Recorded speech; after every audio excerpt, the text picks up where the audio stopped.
नमः शिवाय. श्री मात्रे नमः. शिवाय गुरवे नमः.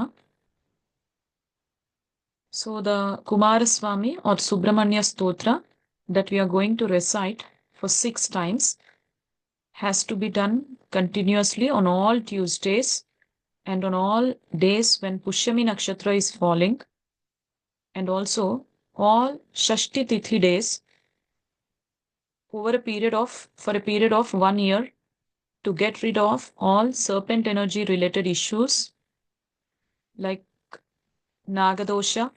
Kalasarpadosha, Mahasarpadosha, and other forms of serpent energy related issues, and also to get rid of Mars related issues like Mangal dosha. All the Mangliks can also do this to get rid of the consequences of the dosha, and also childless couples can also do this. People who are facing marital issues, people who are facing delay in marriages can also do this.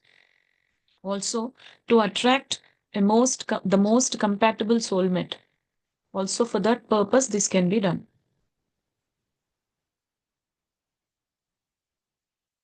So let's start. Subramanya Stuti.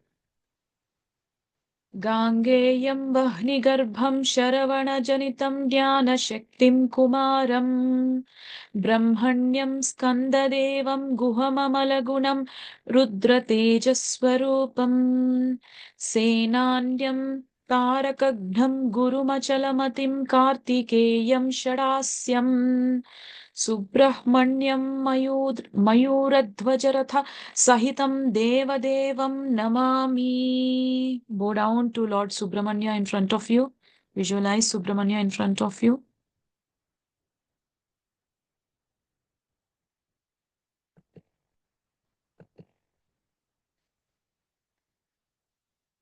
अस्य श्री सुब्रह्मण्य षोडश नाम स्तोत्र महामन्त्रस्य अगस्त्यो भगवान् ऋषिः अनुष्टुप् छन्दः सुब्रह्मण्यो देवता मम इष्टसिद्ध्यर्थे जपे विनियोगः प्रथमो ज्ञानशक्त्यात्मा द्वितीयः स्कन्द एव च अग्निर्गर्भस्तृतीयस्तु बाहुलेयश्चतुर्थकः गाङ्गेयः पञ्चमः प्रोक्तः षष्ठः शरवणोद्भवः सप्तमः कार्तिकेयश्च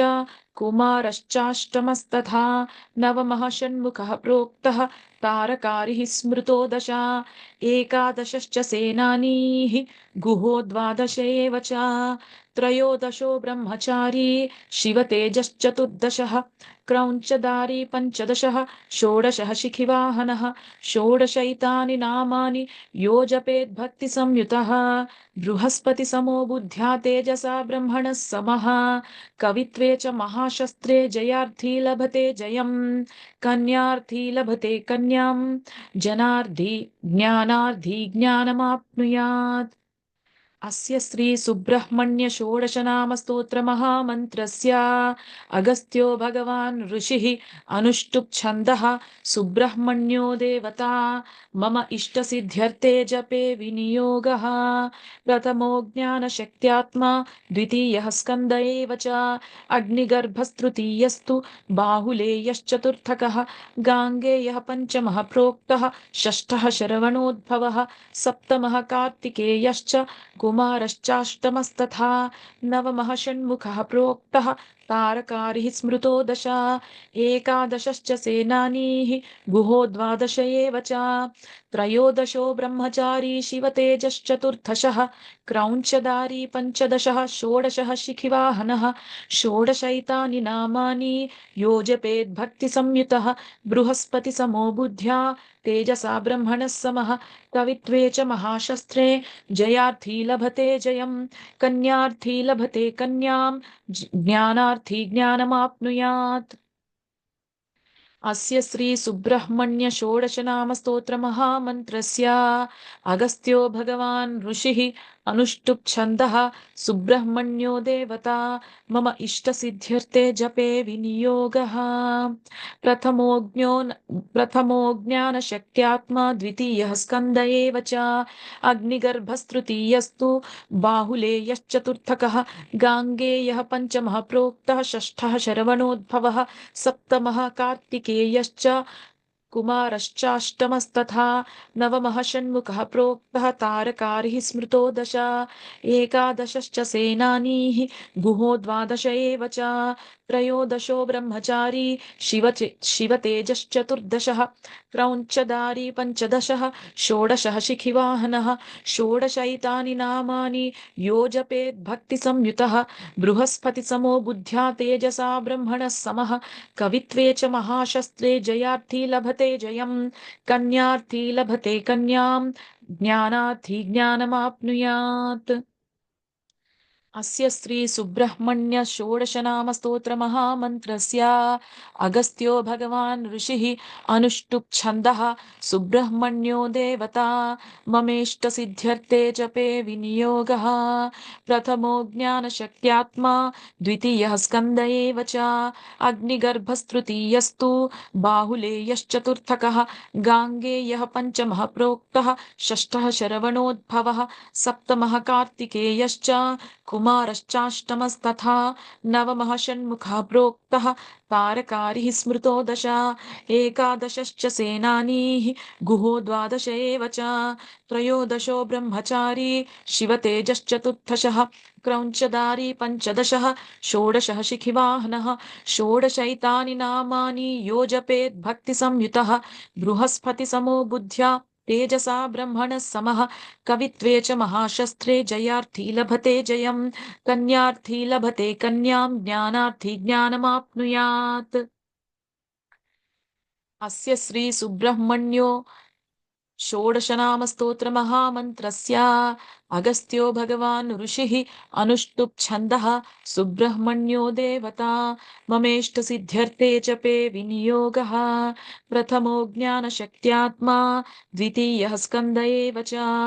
अग्निगर्भस्तृतीयस्तु बाहुलेयश्चतुर्थकः गाङ्गेयः पञ्चमः प्रोक्तः षष्ठः शरवणोद्भवः सप्तमः कार्तिकेयश्च कुमारश्चाष्टमस्तथा नवमः षण्मुखः प्रोक्तः तारकारिः स्मृतो दश एकादशश्च सेनानीः गुहो द्वादश एव च त्रयोदशो ब्रह्मचारी शिवतेजश्चतुर्दशः क्रौञ्चदारी पञ्चदशः षोडशः शिखिवाहनः षोडशैतानि नामानि यो जपेद्भक्तिसंयुतः बृहस्पतिसमो बुद्ध्या तेजसा ब्रह्मणः समः कवित्वे च महाशस्त्रे जयार्थी लभते जयम् कन्यार्थी लभते कन्याम् ज्ञानार्थी ज्ञानमाप्नुयात्